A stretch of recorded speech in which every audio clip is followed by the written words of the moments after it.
ओम शांति। 1 मई 2026 बाबा का साकार मुरली। मीठे बच्चे, तुमने रावण की मत पर बाप की ग्लानि की तो भारत कौड़े तुल बना। अब उसे पहचान कर याद करो तो धनवान बन जाएंगे। प्रश्न: सीढ़ी के चित्र में कौन सा वंडरफुल राज्य समाया हुआ है? उत्तर: आधा कल्प है भक्ति की डांस और आधा कल्प है ज्ञान की डांस।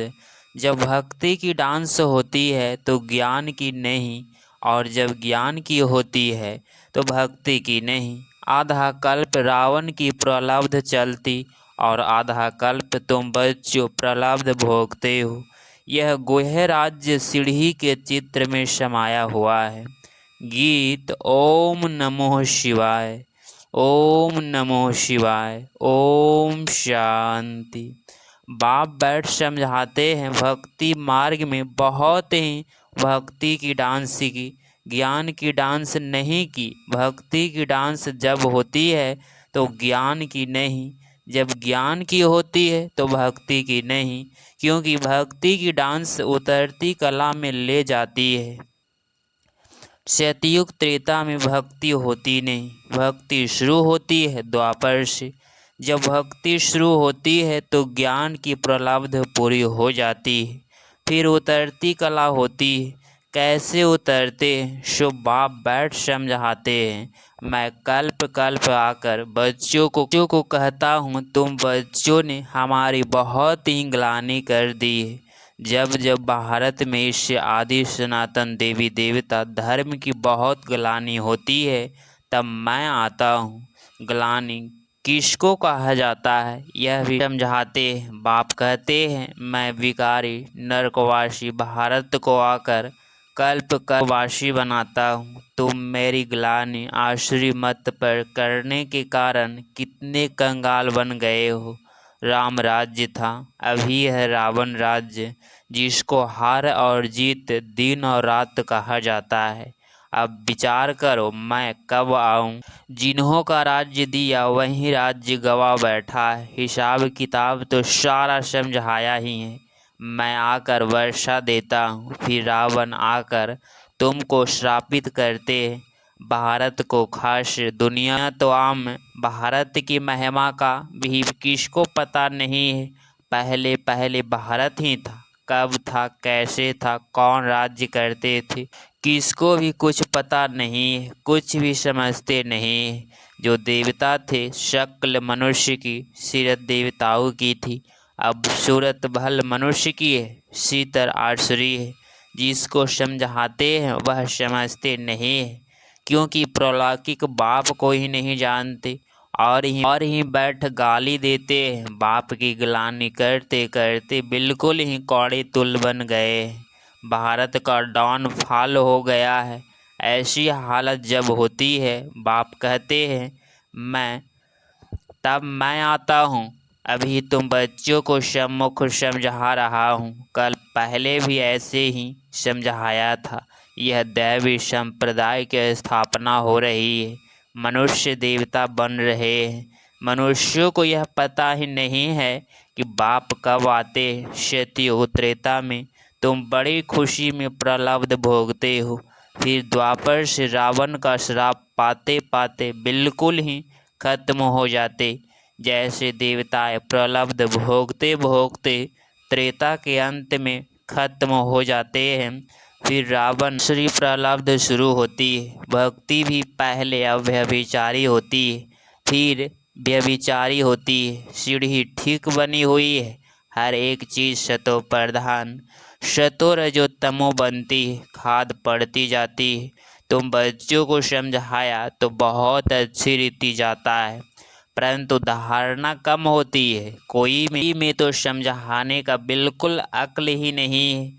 कोई अच्छे अनुभवी है जिनकी धारणा बड़ी अच्छी होती है।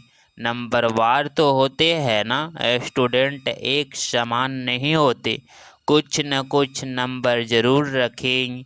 कोई को भी समझाना है बहुत सहज, बाप कहते हैं, मुझे याद करो, मैं तुम्हारा बेहद का बाप, सृष्टि का रचयिता हूँ। मुझे याद करने से तुमको बेहद का वर्षा मिलेगा, याद से ही खाद निकलेगी। सिर्फ यह समझाओ कि तुम भारतवासी सतयुग में शतो प्रधान थे, अभी कलयुग में तमो प्रधान बने हो। आत्मा में खाद पड़ती है, पवित्र होने बिगर कोई वहाँ जा नहीं सकते। नई दुनिया में है ही शतो प्रधान, कपड़ा नया है तो कहेंगे शतो प्रधान, फिर पुराना तमो प्रधान हो गया। अभी सबका कपड़ा फटने लायक है। जब सब जड़ी भूत अवस्था को पाए हुए हैं, जो विश्व के मालिक थे वही बिल्कुल गरीब बने हैं, फिर उनको ही साहूकार बनना है। इन बातों को मनुष्य नहीं जानते। भारत स्वर्ग था, लक्ष्मी नारायण का राज्य था, और सब धर्म वाले तो बाद में आए। बाप तुमको रियल बात बैठ समझाते हैं। गीता का देखो कितना मान्य है, पढ़ते पढ़ते बिल्कुल ही नीचे गिर गए हैं। तब पुकारते हैं, हे पतित पावन आओ, हम भ्रष्टाचारी बन गए हैं। सतगति तो भगवान ही दे सकते हैं। वाकई शास्त्रों में तो सब है, भक्ति मार्ग तुम्हारी बुद्धि में बैठा हुआ है।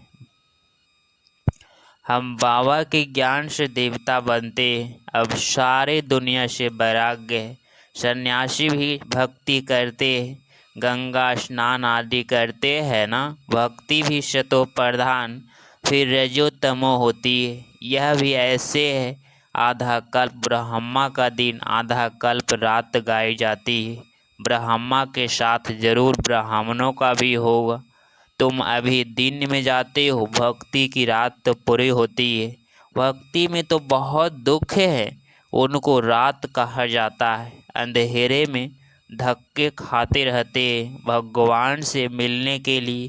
भक्ति मार्ग में सतगति देने वाला कोई होता नहीं। तुम्हारे सिवाय कोई भी यथार्थ रीति भगवान को नहीं जानती। आत्मा भी बिंदी, परमात्मा भी बिंदी है।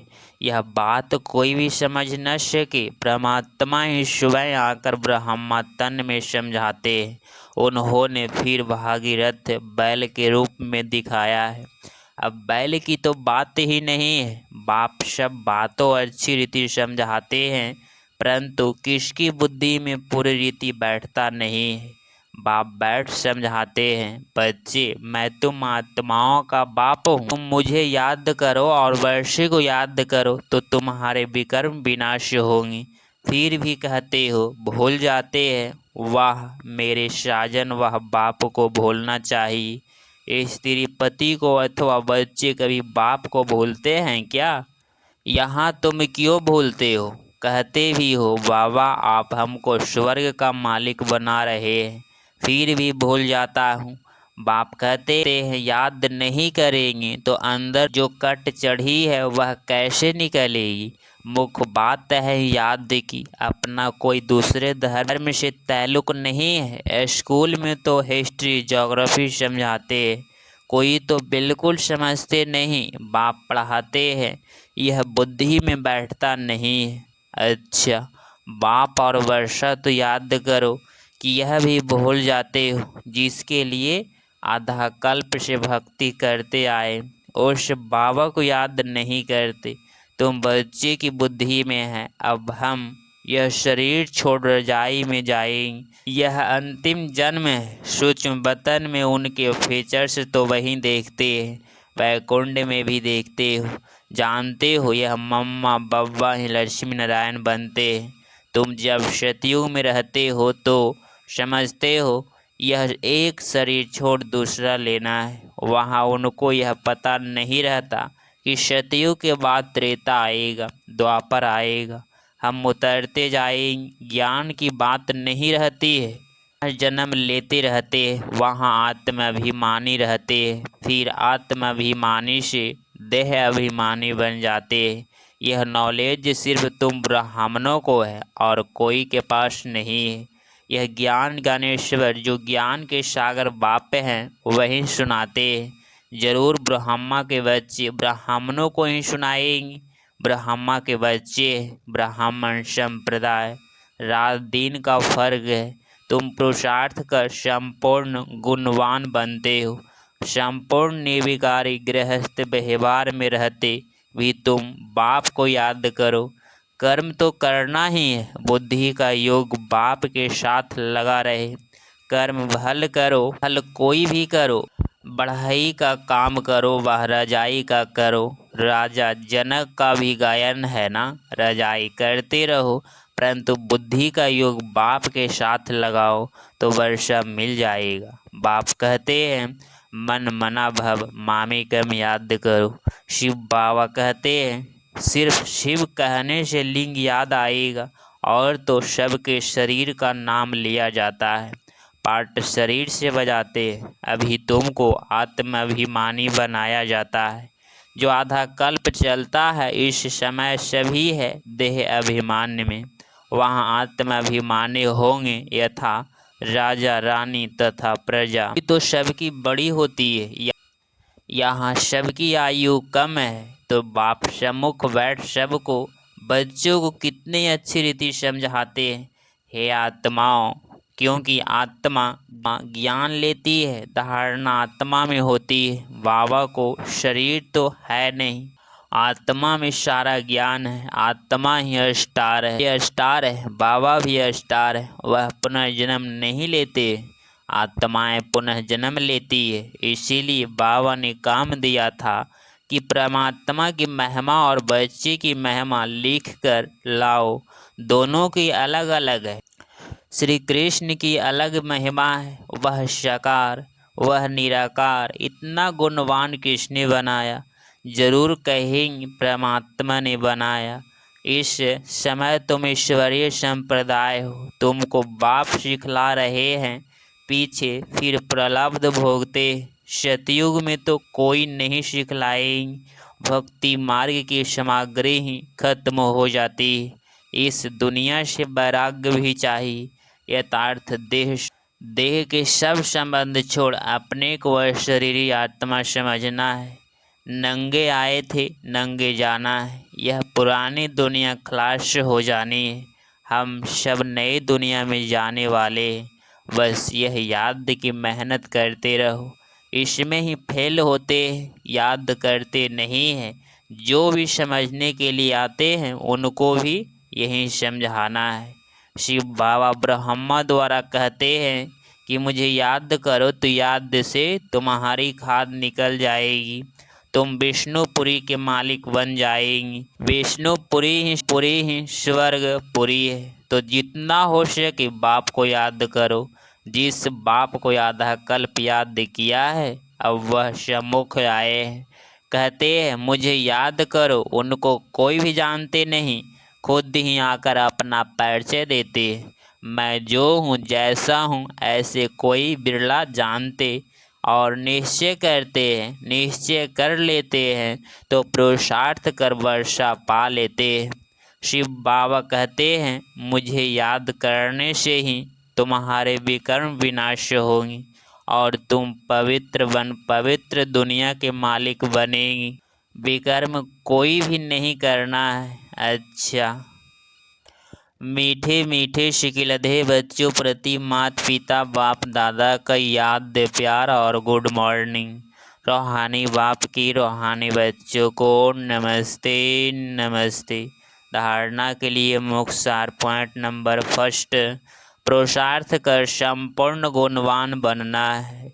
कर्म कोई भी हो लेकिन बाप की याद में रहकर करना है, कोई भी विकर्म नहीं करना है। पॉइंट नंबर 2, यह पुराना कपड़ा शरीर जड़ी भूत है, इससे ममत्व में निकाल देना है। आत्मा को शतो प्रधान बनाने का पूरा पुरुषार्थ करना है। 1 मई 2026 का वरदान, सदा अतीन्द्रिय सुख की अनुभूति करने वाले अटल अखंड स्वराज्य अधिकारी भव। स्पष्टीकरण। जो बच्चे संगम युग पर अतीन्द्रिय सुख का वर्षा सदा काल के लिए प्राप्त कर लेते हैं, यथार्थ जिनका बाप के बिल पर पूरा अधिकार होता है, वो बिल पावर वाले होते हैं। उन्हें अटूट अटल अतीन्द्रिय सुख की अनुभूति होती है। ऐसे वारिश यथार्थ संपूर्ण वर्ष के अधिकारी ही भविष्य में अटल अखंड स्वराज्य का अधिकारी प्राप्त करते हैं। स्लोगन। जहाँ मेरापन आता है वहाँ बुद्धि का फेरा हो जाता है। मातेश्वरी जी के अनमोल महावाक्य। चढ़ती कला और गिरती कला की मुख्य जड़ क्या है? बहुत समय यह प्रश्न पूछते हैं कि जब इतना पुरुषार्थ कर जीवन मुक्ति पद को पाते हैं तो फिर वहाँ क्या कारण बनता? जो हम नीचे गिरते हैं वह हम करते हैं कि यह हार और जीत का खेल है। इसमें चढ़ती कला और उतरती कला होने का भी कोई कारण जरूर है। जिस कारण के आधार पर यह खेल चलता है, जैसे पुरुषार्थ से हम चढ़ रहे हैं वैसे गिरने का भी कारण जरूर है। अब कारण भी कोई बड़ा नहीं है, जरा सी भूल है। जैसे परमात्मा कहता है मुझे याद करो तो मैं तुमको मुक्ति जीवन मुक्ति पद दूंगा, वैसे ही जब वाणी कांग्रेंस हो परमात्मा को भूलते हैं तो गिरते हैं, फिर वाम मार्ग में चले जाते हैं, फिर 5 विकारों में फंसने से दुख उठाते हैं। तो यह हुआ अपना दोष, न कि रचता का दोष है।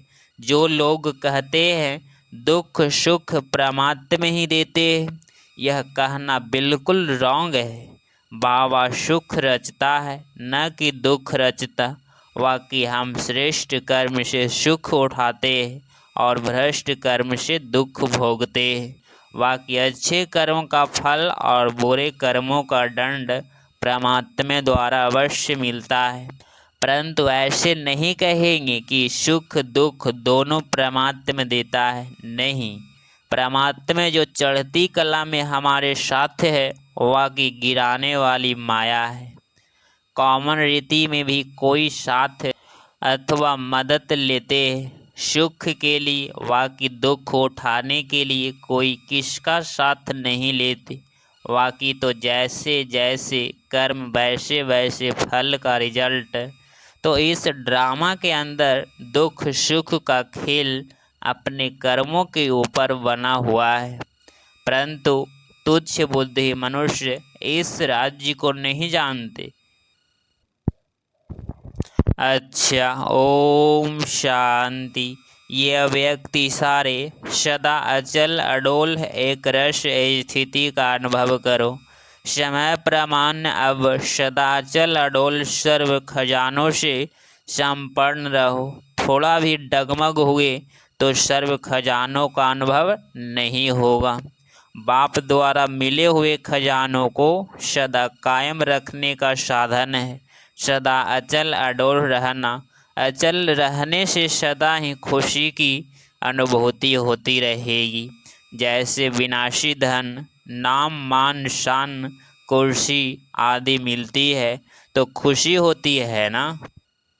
यह तो अविनाशी खुशी है, लेकिन यह खुशी उसे रहेगी जो अचल अडोल एक रस स्थिति में रहेगी। अगर आप इस चैनल पे डेली मुरली क्लास सुन रहे हैं तो चैनल को प्लीज़ सब्सक्राइब करें और नोटिफिकेशन ऑल पे क्लिक करें। मिलते हैं अगली मुरली क्लास में। ओम शांति। ओम शांति।